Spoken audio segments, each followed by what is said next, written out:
ल साथीहरू, अब यो हाम्रो मिसन चाहिँ छ, हाम्रो जेठ महिनामा 1 महिनामा केही गरिकन नेपालमै बसेर 1 लाख रुपियाँ कमाउन सकिन्छ कि भन्ने कुरामा हेरौँ कतिको सक्सेस हुन्छ, के हुन्छ। विचार गरौँ, 1 महिना एकदम जान लगाएर काम गरौँ। अब यसरी बिहानै उठेर म चाहिँ लाग्छु दुध उठाउन गाउँतिर।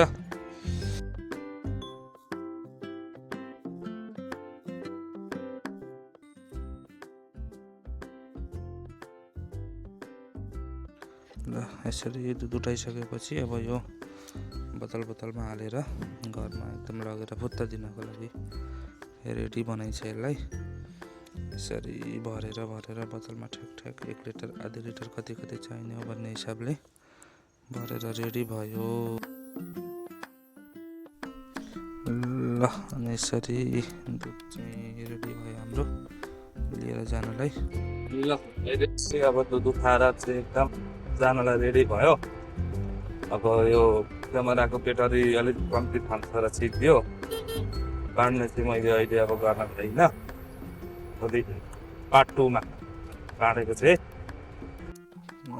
म काम चाहिँ सिद्धिएर यति बेला घर आइसकेको छु।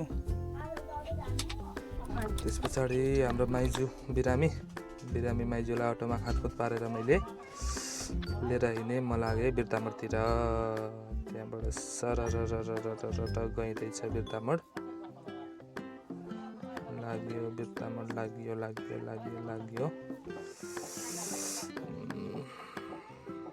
गइँदैछ।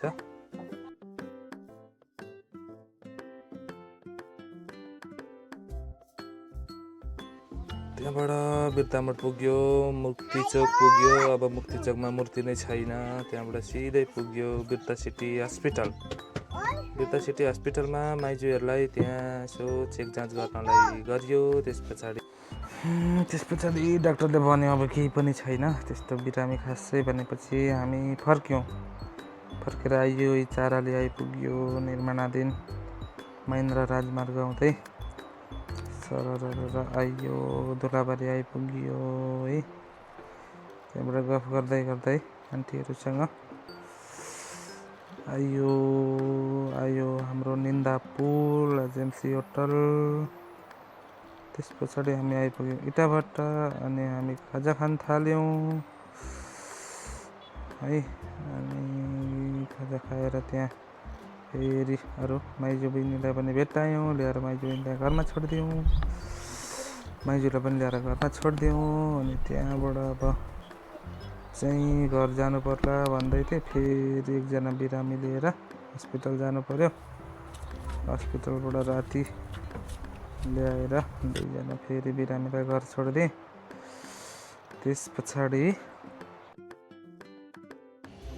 र रातिको 8:30तिर म घर पुग्छु। आज अब बिहान 10 बजीदेखि अटो कुदाएर कति पैसा भयो